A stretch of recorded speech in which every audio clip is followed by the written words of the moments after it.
At least 87 people have died after Israeli airstrikes in the north of Gaza, according to the Hamas-run health ministry. Strikes hit the northern town of Beit Lahia overnight. A UN representative for the region has described the situation in the territory as horrifying. Our correspondent Peter Smith is in Tel Aviv for us this evening. Peter, Israel appears to be intensifying its activity in Gaza. That's right, Israel is increasing its military pressure on Gaza, which is deepening an already horrific humanitarian crisis there. We have these figures, as you say, reporting coming out of Gaza, which we are not able to verify because independent journalists are not allowed in. But there are suggestions from the Palestinian reports that 87 people have been killed and more than 40 injured. But we're told as well that the rubble is still being searched. You can see in these images here just how devastating this attack has been in Beit Lahia in Gaza's north. Now, the IDF says that they used precise munitions and they're targeting Hamas. We also have confirmation tonight that an Israeli colonel has been killed today in Jabalia in North Gaza. So Israel is saying there is some intense fighting and that they are coming up against fierce resistance from, they say, Hamas fighters. But we also have today a report from a senior UN official who's warned that the nightmare in Gaza is intensifying and they're calling for the war to stop now. However, Israel's Prime Minister Benjamin Netanyahu has issued a statement tonight saying we will not end the war until we achieve all of our goals, and that includes Israel trying to bring its hostages home. And we understand tonight, I can report that Israel is now considering using the body of Hamas leader Yahya Sinwar as a bargaining chip to try and get some of those hostages back. Another 87 people died. Another 87 people that shouldn't have died have just been killed in Gaza again. Now this is heartbreaking to hear that another 87 human lives have been taken by evil individuals that take real pride in killing, that have no respect, that do not consider a person, a brother, that do not know how to love thy neighbour, that want to pretend that they believe in a God, that do not believe in the language of love. And this is the kind of society that we are pushing and promoting.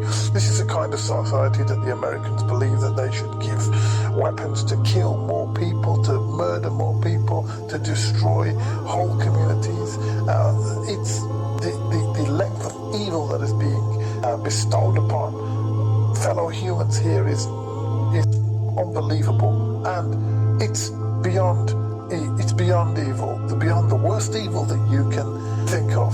How can people allow this to happen? How can world leaders allow this to happen? It is horrifying to think that we live in a world with these kind of leaders and cannot or won't do anything about it. It's horrifying to think that these people are supposed to be protecting us. It's horrifying to know that the UN has no control over anything, but what speaks is the evils of the IDF and the evils of Israel.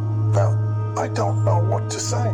It's so painful to hear of news reports coming in like this. And I watched a video yesterday where a young person was shot and wounded by a sniper, and it appeared that the IDF waited for 12 more people to come to the aid of the child and then attacked them again and killed the 12. These kind of attacks, they're not just they're just not rare attacks. And then the excuses you hear is we're looking into this. It's been reported that we're looking into what actually happened, and it was a mistake, or it was we have no reports of what's going on. The excuses coming out, the killing. It's a lawless country that we can see right now. There is no law there, and the only law that you can see is we can kill the innocent. Why? So you can take their territory. You want to exterminate the people. That's the worst evil, and take the territory. That's what I seem to think.